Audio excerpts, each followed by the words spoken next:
hard-hitting questions coming out of yesterday. I think one of them was whether or not the horns down is going to be 15-yard penalty in the SEC in the future. I said in my press conference back in December that I didn't feel like there was anything at South Carolina that we lacked to be a championship program, that we had everything that we needed. I am even more convinced of that now after being there for 7 months. There's a report in the Houston Chronicle that Texas and Oklahoma are inquiring about joining the SEC. I bet they would. War Eagle. Feels good to say that. All right.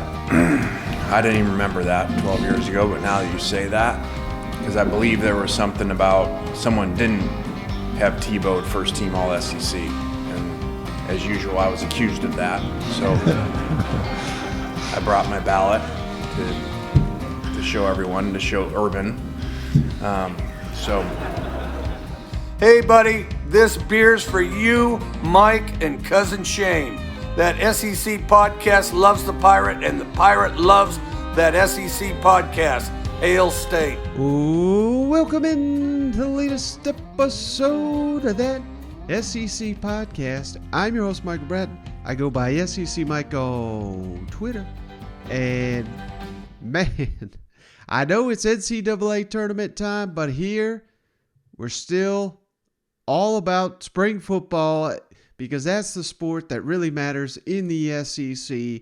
But that's not to say, we've got, we're keeping up with the basketball. Like we said on the last episode, don't forget, we've got an ESPN Bracket Challenge. Just go to ESPN Bracket Challenge and search that SEC podcast under the Bracket Challenge, and you can join we've got over 100 people now joined into the bracket, and we're going to give 3 fans, the top 3 brackets are going to win prizes from our TeePublic merchandise store. Last opportunity to get in there, and there's a link to that in the show notes. But hey, man, like I said, we have got a loaded show here. We got Billy Napier here in a minute talking some Gators football. We got Shane Beamer talking some South Carolina. And we've got an outstanding interview, first time on the show.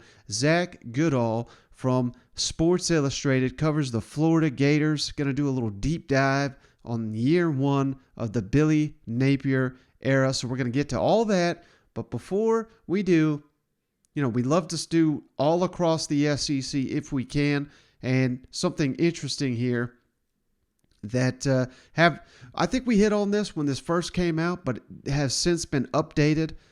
Bill Connolly, ESPN analytics guy, he's the founder of the SP Plus, used to be called SMP over at SB Nation. Now he does it for ESPN. He has recently updated these numbers. Now, this is something he puts out every offseason, analyzes returning production on both sides of the ball, and this is a formula that he tweaks every year to try to get an accurate reading of not only the returning production, but he gives it a little bit of a weighted production, as I understand it, for key positions like quarterback, receiver, defensive back, and according to Bill Connolly's rankings, this might surprise you, but defensive lineman, the continuity, the starters returning, not a huge factor, but of course the offensive line, much more significant of a position with you can build continuity, and we all know the importance of the offensive line. They don't get enough love. They get it on this show, particularly from cousin Shane, a former offensive lineman himself. But so I'm going to run down these numbers real quick. All 14 SEC teams, and a couple of these really stand out. And at the top of the list, Mississippi State Bulldogs returning more production than any other SEC team at 78% coming back for the 2022 season. And, that should stand out for a lot of reasons. But chiefly, Mike Leach's been playing a lot of freshman and sophomore players his first 2 years in Starkville. Now those players are coming into their junior and senior seasons, respectively. And, this is a team that annually gets overlooked. We do our best not to overlook the Mississippi State Bulldogs, but hell, we're probably just as guilty as everybody else. But I try to remind people, this is one of the hotter teams in the country the tail end of October, going into November. They were red hot in the SEC West. Mississippi State, 78% returning production, best in the SEC. So something to pay attention to out there. This could be the year. Mike Leach, they've gotten progressively better each year under the Pirate. Year 3 could be a historically good year for Mississippi State. And number 2, this was a surprise to me, but Tennessee, 75% returning production. Now, I knew they were returning a ton on the offense, 4 of 5 on the offensive line. Of course, star quarterback Hendon Hooker, Cedric Tillman, star receiver, and many running backs. So, the offense is loaded coming into the second year under Josh Heupel, but the defense, didn't really think we'd be this high on the chart here for the Tennessee Vols, 75%, number 2 in the SEC. And the only other one that's close to those two, South Carolina. Maybe that's why we're getting some hype there with the Gamecocks, 73% returning production for Shane Beamer's South Carolina program. And that's important because, again, this was a team that is getting so much of a boost via the transfer portal. You mix in returning production, boost with the transfer portal, and that's why down there in Columbia, those fans are fired up for the season. And I'm telling you, they are expecting great things from the South Carolina Gamecocks this season. You get Georgia week 3 of the season in Williams-Brice. Let's see how that goes. Now, for the vast majority of the rest of these are all glutted together. Vanderbilt, Florida, Kentucky, Alabama, Auburn, LSU, Missouri, all 66 to 65% returning production. Arkansas is at 63, A&M 61, and then the last two in the SEC, Georgia at 59%, Ole Miss also at 59%. No real surprises there at the bottom of that list. Ole Miss lost a ton of production. They're trying to make it up via the transfer portal. We all know Georgia Bulldogs sending damn near an entire unit of 22 off to the NFL probably. So no surprise there. But one number, I don't want to overlook this fact. Alabama right there in the middle of the SEC. I put them all together with the 65% returning production. It's completely different. No disrespect to Vanderbilt. You're at 66. Alabama, you're at 65. Alabama, 65%. We're talking some key players. And Alabama is usually at the bottom of this list like Georgia is right now because they send so many players off to the NFL. And I know they still are, but several percentages higher returning for Alabama this season. That's a big reason why everybody's got the Crimson Tide as the team to beat in the SEC. I don't know that I've ever seen Alabama with this high returning production since Bill Connolly's been putting these numbers out in the last couple of years. So just something to monitor there, a little around the SEC, if you will, before we get a little team specific. I thought all fans of the SEC would appreciate hearing some of those numbers. But one thing real quick before we get to Florida Gators, we're going to spend a lot of time on the Gators on this episode of the show. But, we've been talking about the Missouri Tigers. Their spring game is this weekend. Don't forget, Saturday. I know it's NCAA tournament time. Everyone's going to be paying attention to that. But the Missouri Tigers are going to be having a spring game on Saturday. If you caught the last episode, they're doing a draft. They're letting the players select one another and making two teams to go at each other. They're calling it Team Mizzou and Team Tigers. And I just thought this was fantastic. Credit to, spring, this is all supposed to be fun and entertaining. They had a literal draft, kind of like their own NFL draft. Let's kick it over to Mizzou, where they had a podium set up and everything, making their selections for the upcoming spring game.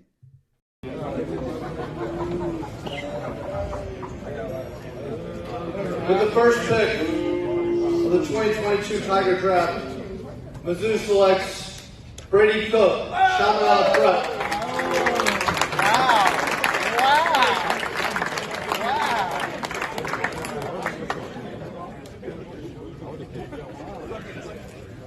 And I love the fact here that they booed the commissioner like you're supposed to do during the NFL draft. That's basically the highlight of the NFL draft these days, is seeing Goodell booed up there on center stage, and Mizzou, they got to boo their own commissioner. I thought that was hilarious. But Brady Cook, interesting, first pick overall in the draft, quarterback that most people are overlooking in this competition. Not Tyler Macon, Brady Cook, number one. That's pretty fascinating. And Javon Foster, the offensive lineman, he was the second overall pick. But the third, I thought, was very noteworthy. Tyron Hopper, the linebacker, transfer from Florida. He's the number 3 overall pick in a Missouri draft among the players. That gives you an indication of what kind of impact they're expecting from Tyron Hopper. And he's clearly already won over his teammates here in Missouri. A couple other notes here. I just thought this was interesting. Luther Burden was the number 1 overall receiver selection in the draft for the Mizzou team, while Toshki Dove was number 1 for the Tigers. But Luther Burden, again, we got high anticipation for the 5-star true freshman, but clearly his teammates are seeing it by picking him as number 1 receiver in this draft. That says something, I think, about him. And then the running back we're all hoping to see emerge there in Columbia, Nathaniel Pete from Stanford. He was the first running back selected in the draft. So it looks like Missouri got them some really good impact players and some transfers and some true freshmen. And I cannot wait to see these guys in action here on Saturday. And last thing here from Missouri, credit Mike Griffith of Dog Nation, friend of the show, who is reporting that JT Daniels will be on campus in Columbia to take in the spring game. He's going to be on a visit to Missouri to check out the Tigers. And on the last episode, we had it there. Drinkowitz very open at the fact that they plan on adding a quarterback to this competition. Could it be JT Daniels? I think that makes a lot more sense than Jaden Daniels, who, of course, went to LSU. But that'll be something to continue to monitor. JT Daniels got a couple teams after him this offseason. Sticking in the SEC East, let's kick it all down to Gainesville, where the Florida Gators opened camp for the first time under new head coach Billy Napier. So much hype, so much anticipation, so much stretching the first couple of days. You're not going to get much when they just opened camp. They're not even wearing pads down there in Gainesville. But, of course, the big question everybody's got down there in Gainesville, Anthony Richardson, is he good to go? Coming off his injuries last season, and now we've got Emory Jones unexpectedly back with the team. And according to Emory, Billy Napier is the one that talked him into staying. So, I think that says a lot about Billy Napier and what he sees potentially in Emory Jones. He doesn't want to hand this thing over to Anthony Richardson, and clearly not, because they brought in the Ohio State transfer, Jack Miller. So this is, a convoluted quarterback competition for now anyway. We won't know anything probably until fall camp of who actually wins this job. But this is going to be one of the bigger quarterback battles to watch this offseason, not only in the SEC, but in the country, because of the ceiling of Anthony Richardson. If he doesn't grasp Billy Napier's system, if he doesn't show that he can stay healthy, that I think that significantly limits the ceiling of this Florida Gator team. But there's been no indication that that's going to happen. We'll get to Billy Napier's comments in just a moment of just how impressive Anthony Richardson looked in his eyes in the first day of camp. But I'm going to flip it the other way. What happens if Anthony Richardson emerges, he stays healthy, and he flashes that immense talent we saw early last season before suffering that injury? And maybe we need to raise this profile of the Florida Gators and Billy Napier and company. I know the fans down there are so excited, but the rest of the SEC kind of a wait-and-see type feel. That may be changing here in a hurry if Anthony Richardson comes ready to play and fits exactly what Billy Napier's asking him to do on his side of the ball. So Billy Napier here met with the media for a little over 10 minutes on Tuesday, I think this was, and basically got about 5-6 questions on the quarterback. So let's kick it over to Billy Napier talking Emory Jones, Anthony Richardson, and how he goes about evaluating quarterbacks in a practice or in a camp type situation like we got ourselves into here in Gainesville. And those are two-way conversations, but what were Emory's goals for sort of spring ball? I don't necessarily know that we got specific relative to, what are his exact goals. I think for the most part, he's trying to learn a new system. We oftentimes will tell the quarterbacks that they're kind of the standard bearer of the organization, right? So everything that they do should reflect the goals of the entire organization, right? If a player's observing our quarterback room and an individual quarterback on our team, they would say that that's how it should be done, right? So a certain level of self-discipline in terms of how you live your life, right? Your work ethic, your discipline, your focus. I think he's learning a new system, and there's a lot to be learned out there, not only for him, but for the entire quarterback group. To the issue of number 15, he was out there, looked good, what we saw. Can you address those two? Yeah, no, I think I think the big thing for our team, if you evaluate our roster relative to just experience in general, right? If you look at the participation charts from the past, who's played a lot in games, we've got probably a first group that has some significant experience, but after that, there's a lot of unknowns, right? There's a lot of competition. So for me, that's what I see, right? I see a handful of players that have played. They know how to compete. They understand what's required to be ready to play in a big game. And then we got a lot of players that are really green, that we've got to do a good job of developing kind of that second and third group. And no, I agree with you. I thought 15 had a good day. I was impressed with what I saw. His attitude has been good. I think he's impressed me with how he retains information, his attention to detail. And, today, to be honest with you, was the first time I've seen him throw the ball live, right? So I didn't get a chance to see him throw it in bowl practice because he was injured. And it certainly comes out of his hand really well. So, there's a reason why people think that he has an opportunity to be a good player, right? And it's our job to help him become the best player he can be. And that's what we're going to do. He's not limited, right? He is not. He has been cleared. But, we are kind of limited in the type of concepts that he's running in terms of putting him in position to where he has to move around too much, if that makes sense. A little bit of a quick whistle. Our quarterbacks are always non-contact. But for the most part today, he participated just how he would participate if he didn't have the surgery and wasn't returning from the injury. Now that we've heard from the head man of the Florida Gators, let's kick it over to our interview with Zach Goodall from Sports Illustrated. Really good stuff here from Zach on more of a deep dive on the Florida Gators overall going into the first camp of the Billy Napier era. The Gator fans, I think you're really going to like this one. All right, we're pleased to be joined for the first time by Zach Goodall, who covers the Florida Gators for Sports Illustrated over at allgators.com, does a tremendous job down there covering year one of the Billy Napier era. And you can follow Zach on Twitter at Zach_Goodall. Thanks for joining me, Zach. I really appreciate it. Yeah, absolutely. Thank you for having me.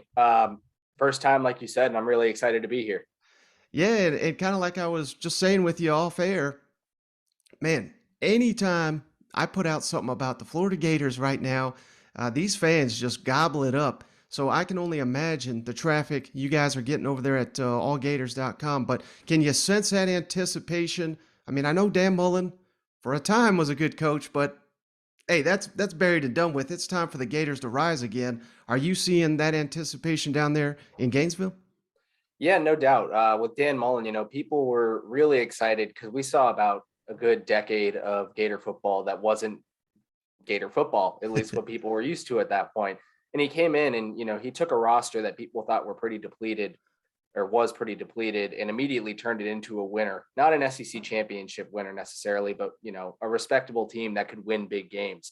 And but the wheels fell off. There was tension. There were butting of heads, to say the least, between players and staff, issues with recruiting, and things just weren't really a well-oiled machine there by the end.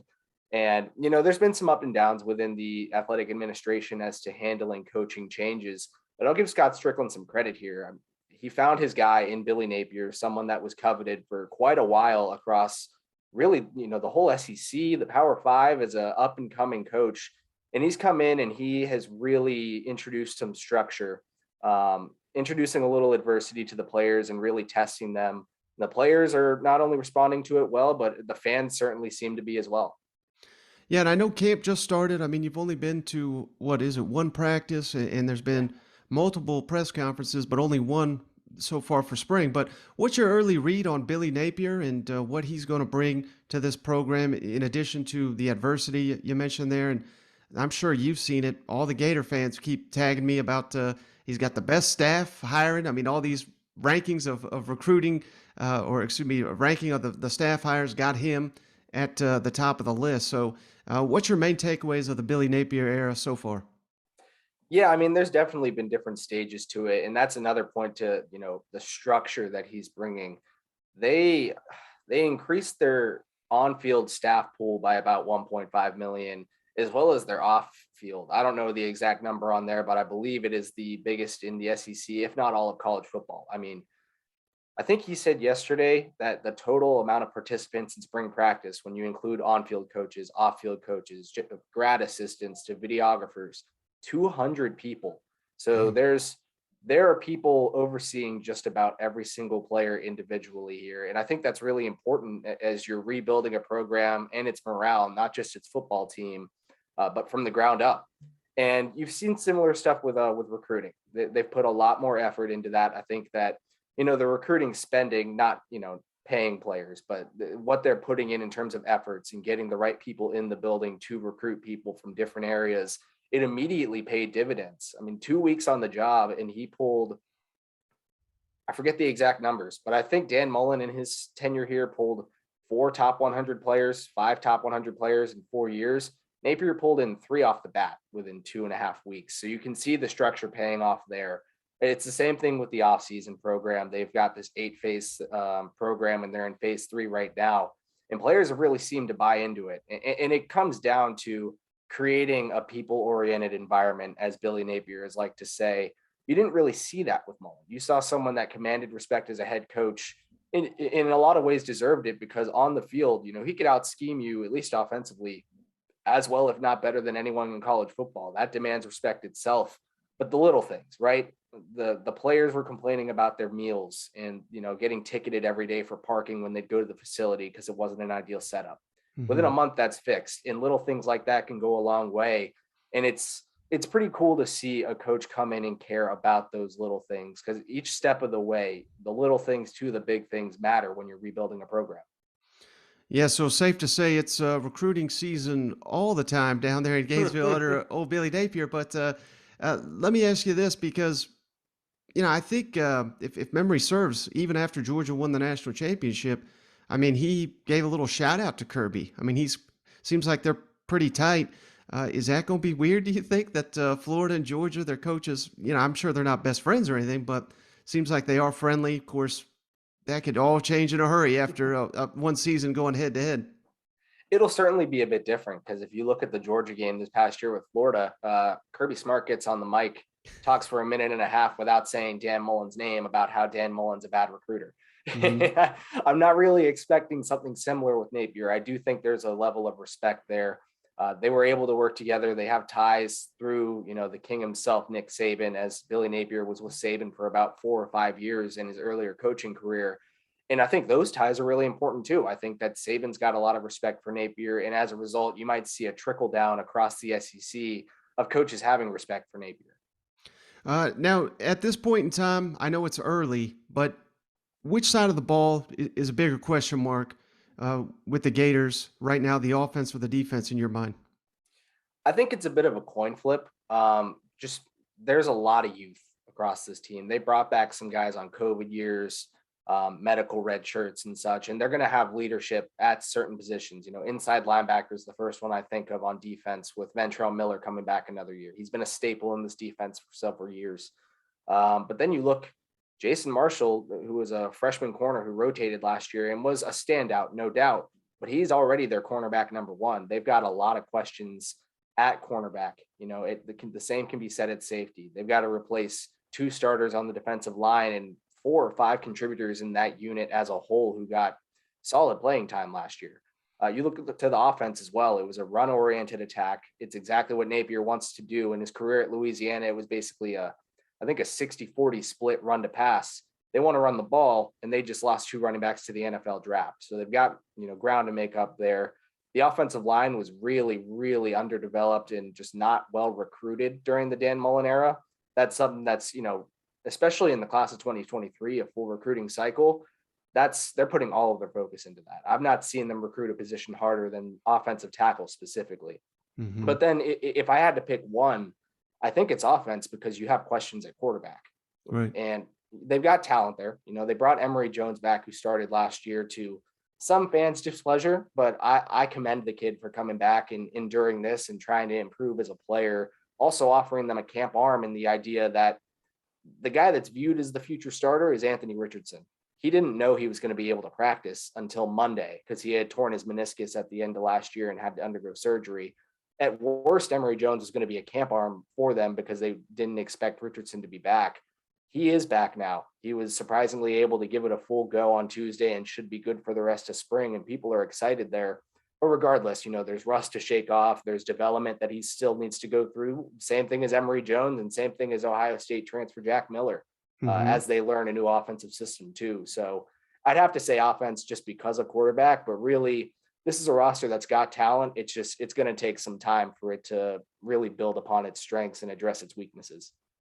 Now, do you think there's a realistic scenario here where Emory Jones plays a significant role with the team next season? And, I thought it was pretty interesting that, they both spoke with the media yesterday. And, this seems like a full-fledged competition, even though, like you said, some people look at Anthony Richardson as clearly the guy. But, hey, he's not been able to stay healthy. If he is healthy, he may be one of the best quarterbacks in the SEC, but you can't overlook the experience factor with Emory Jones either. So where do you see that? And again, I know it's very early, but do you think Emory Jones could seriously factor in by the time fall rolls around? Not as of now, just because I've seen they've both gotten a lot of praise from their coaches, and you'd expect nothing less, but there's a bit of a different vibe when it comes to, Napier talking about Richardson. He says that, this was his first opportunity to see him throw live yesterday, or I guess on Tuesday. And he immediately said, there's a good reason why people see a special talent here. And like you said, when he's at full health, he's a 240-pound quarterback that can run 20 plus miles an hour, guy that can zip it down the field, unlike we've seen from Florida's offense, at least since Felipe Franks. And he wasn't a great quarterback, but he sure had a cannon. I personally, as of now, injuries aside, I would think that this is Richardson's job for the taking. But it is a really, smart thing to not only have Jones, but to bring in a Jack Miller, to sign another quarterback in the class of 2022 and Max Brown. And then they've got 2 redshirt freshmen as well. With Anthony's injury history, with Jones's inconsistencies last year, I think they wanted to have as many camp arms as they can get. And with everyone having a clean slate, even if Anthony Richardson's the betting favorite, the staff is only going to analyze what they see in practice and scrimmages from here on out. I don't think they're going to be looking too much to the past to determine who their guy will be. Are you surprised at all that, when we see these like lists of top quarterbacks in the SEC, it certainly seems at this point in time, everyone's overlooking Anthony Richardson. Does that surprise you at all, given his immense talent and just what little we've seen of him? He looks incredible when he's fully healthy. Yeah, I'd imagine that's what's doing it is the injuries. Because last year, apparently his hamstring injury, which he tweaked in the second week of the year, it was something that had nagged him for some time before that. You saw it come up throughout the year. And then against Georgia, he finally gets his start. Florida fans are all excited. Goes down at halftime with a concussion. And then a week or two later, he injures his knee, not too badly, but enough to at least sideline him in practice. Against FSU, he tears his meniscus. So there's at least concerns that I don't want to necessarily say he's injury prone, because besides the hamstring, it wasn't really a reoccurring thing with one particular injury. But when you're missing that much time, and a meniscus tear is nothing to joke about either, people might start to write you off. So with that being said, he definitely has quite a bit to prove as this offseason program goes on, but you can't deny the talent. Now, you hit on the offensive line and what a question mark that's been the last couple of years. But they've added 2 transfers from Louisiana that, of course, Billy Napier's going to know well, and Cameron Watts and Cyrus Torrance. And I'm sure you've seen it. Chris Lowe's got Torrance as a preseason All-American. So, how big are these 2 additions potentially? Should they be day one starters, which you have to kind of assume at this point, if they put in the work, they will be. Yeah, Waits, he might be more of a long-term development guy, but that is a big boy. he is like 6'8", 360 something. He's a guy that you want to get your hands on and develop. As for Torrance, it's correct. It's more than fair to be putting him in there as a potential preseason All-American. In his 3 years at Louisiana, and he started every game since his true freshman season, he has yet to allow a sack in his college career. And Florida's offensive line, even though it wasn't perfect, in the Kyle Trask era, the 2 years there at Florida football, they pass protected well. Last year, not so much. It became a better run blocking unit. They're going to want to improve as pass protectors. And you got one of the best guys you could have gotten to come in and immediately bolster your pass protection. So I think he can immediately, and probably will immediately, start at right guard. It should have a bit of an effect as to what happens on the right side of the line, because Joshua Braun, former Georgia commit, highly rated guy, he was one of the few offensive linemen Florida did land under Mullen that was pretty impressive. I think he could slide to tackle as a result of this. He does have experience there from high school. And I've been impressed with Braun when he's taken the field in his Florida career too. So that's probably the questionable side. They are returning 3 starters from left tackle to center. You want to see improvement there, but at least there's experience. It'll be interesting to see how the right side goes, but they at least have potential, and in Torrance, a proven guy to come in there and play immediately. Do you think this is the year the running back DeMarcus Bowman finally has his breakout year, now that there should be plenty of carries to go around this season in Gainesville? Absolutely. I'm not exactly sure what the first team, second team necessarily looks like, especially first camp in. But it was worth noting, all the reps we did see yesterday, it looked as though Bowman was getting action with the first team guys, with Anthony Richardson, with that first team line, again, from what we were allowed to see. And he's a special talent. He's a top 50 running back recruit of all time. There's a good reason for it. He's got one cut and go speed that no other Florida back has.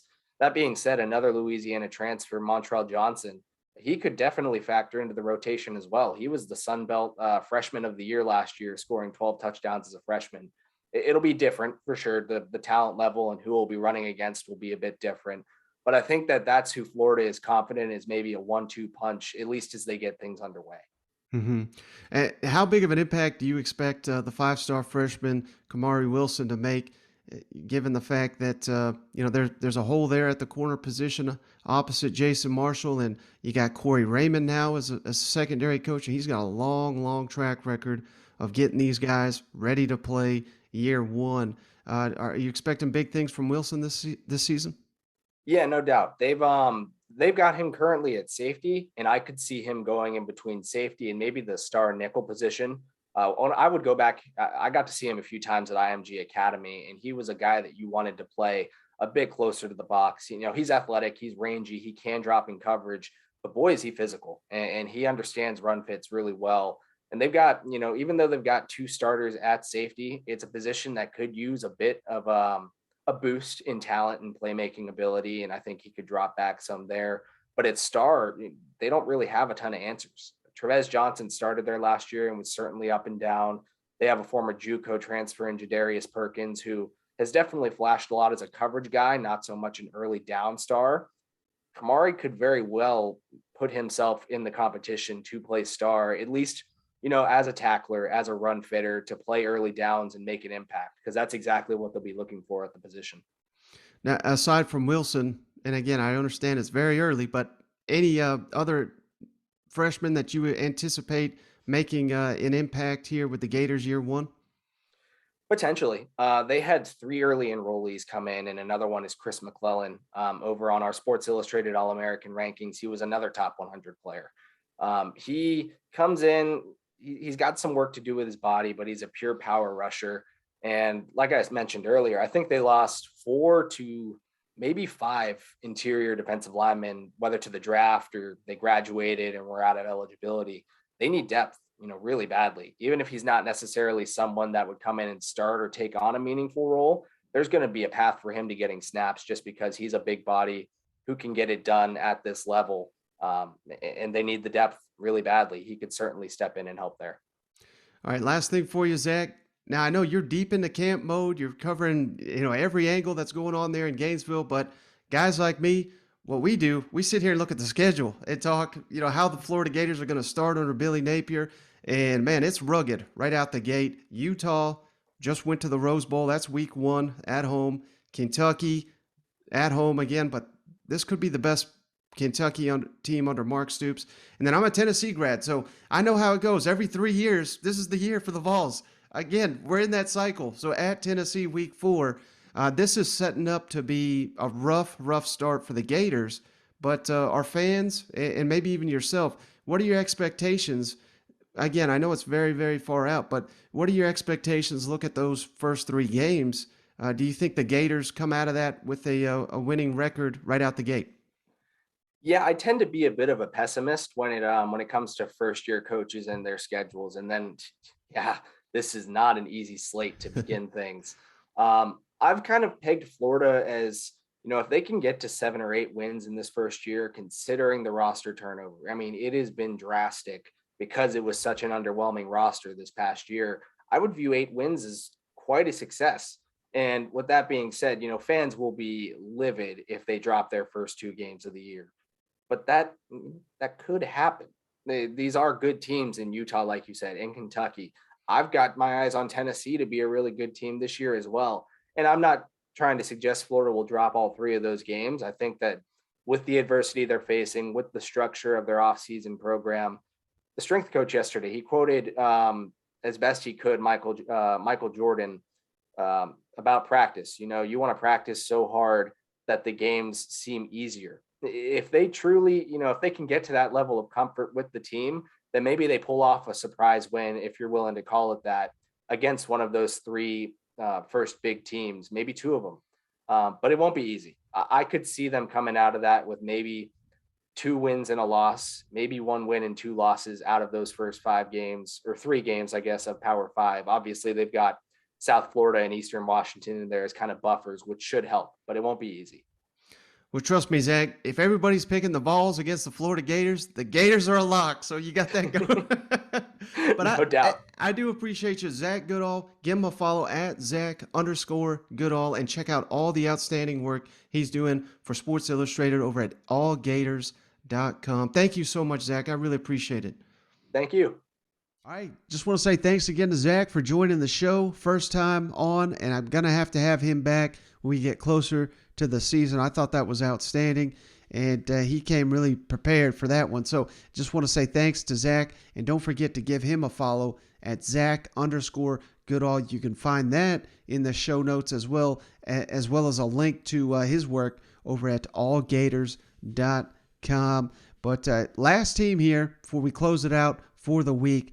Let's kick it all down to Columbia, South Carolina, where now we got the Gamecocks off and running for spring football. And, of course, everybody wants to know Spencer Rattler.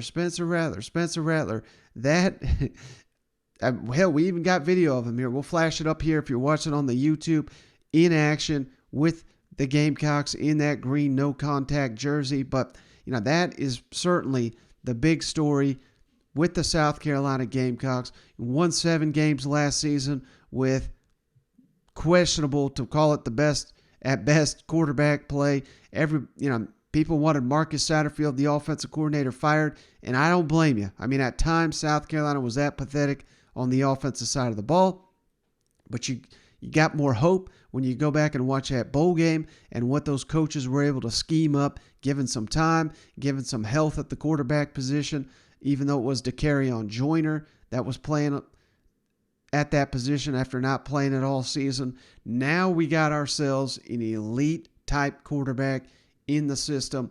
How does that raise the ceiling of the South Carolina Gamecocks? I mean, we're just going around the league and talking to all the potential, particularly in the SEC East, with all these damn quarterbacks, Hendon Hooker, Spencer Rattler, potentially Anthony Richardson. And this before we even get to the reigning national championship, Stetson Bennett. I mean, this is a loaded time for quarterbacks in the SEC. And let's not forget the guys down at Vanderbilt. I know the Commodores, not that great on the field, but arguably the two best players are the quarterbacks, Ken Seals and Mike Wright. So, we got some, and my God, I'm forgetting Will Levis here, who without him, there's no chance in hell Kentucky would have won 10 games last season. So where does Spencer Rattler fit in that pecking order? Right now, I'm putting him probably number 2 behind only Hendon Hooker, but he's certainly not a flawless prospect. He's not a finished product. And we got to see if Marcus Satterfield, with this level of a quarterback, can prove to be a more capable offensive coordinator. Because, hell, for a minute there, it was looking like he may get fired in just year 1 under Shane Beamer. But, that is something that Shane Beamer was asked about repeatedly. Spencer Rattler, how is he adapting to being down there in Columbia, his first camp with the Gamecocks? Let's kick it over to Shane Beamer. Speaking of that, Rattler out there, we only saw him for a little bit, but seemed to be having fun, getting along well with the guys. Can't be easy making that transition for culture, especially as a quarterback where there's kind of an element of expected leadership. You've been around him more. How have you seen how he's adapted quickly to the culture and to the guys around him? Yeah, I think he's done a great job. And credit Spencer and credit the guys around him as well, because it's not an easy situation to come into, whether you're Spencer coming from Oklahoma and what he had done out there, or whether you were somebody that's the guys on the team had never heard of. It's not easy walking into a SEC football program in January and getting acclimated. But he's done a great job. Spencer's a great young man. He's really come in and just be himself and just work really, really hard. I think the guys around him respect that, and the players on our team that were here, have done a great job of welcoming Spencer to, and all the transfers, new arrivals, high school, everybody, to the program. And, at the end of the day, we all are on the same team, and we all want what's best for South Carolina. And whether it's Spencer or anybody else, it's important for all of our returning players to make those guys feel welcome. And both sides have done a great job of doing that, in my opinion. And then one more item. I feel terrible for this guy because, and this one's for Cousin Shane. This is one of Cousin Shane's most hyped prospects the entire time we've been doing this podcast. But just when you see clips of MarShawn Lloyd coming into South Carolina, look like he's going to be the next Alvin Kamara. Of course, he has the season-ending injury, his first season on campus. Anytime I saw him play last year, it looked like he was still knocking the rust off. Still, who knows how he felt with the certainty of that knee and everything ready to go. I know he made his way back on the field, and he just didn't look like what we thought we were getting in his first year back from injury. And let's hope we can get him to that level in year 2, more comfortable with his knee, more strength to that knee. And according to Shane Beamer, this is a man on a mission. South Carolina has added talent and depth to this running back room. So it's not going to be the MarShawn Lloyd show necessarily, but that may be even perfect because you may want to not have this guy carry your offense. Hell, you got Spencer Rattler. You don't need him to carry it, but you don't need him to carry the rock 20, 25, 30 times a game. You've got many backs to do that, and you got to do that anyway in the SEC with all these monster defenses coming at you. So when all this hype with Spencer Rattler and the South Carolina offense, just keep it in the back of your mind. They may have one of the breakout stars, not only in the SEC, but the entire country, if MarShawn Lloyd is here and ready to play, and we're getting the 5-star we thought we were getting before he suffered that tough injury. Let's kick it over to Shane Beamer, who could not be higher on MarShawn Lloyd entering his second year in Shane Beamer's program. Shane, we had a chance to speak with MarShawn Lloyd the other day, and he says that he's feeling better now than he was maybe 2 years ago when he arrived, and he's just excited.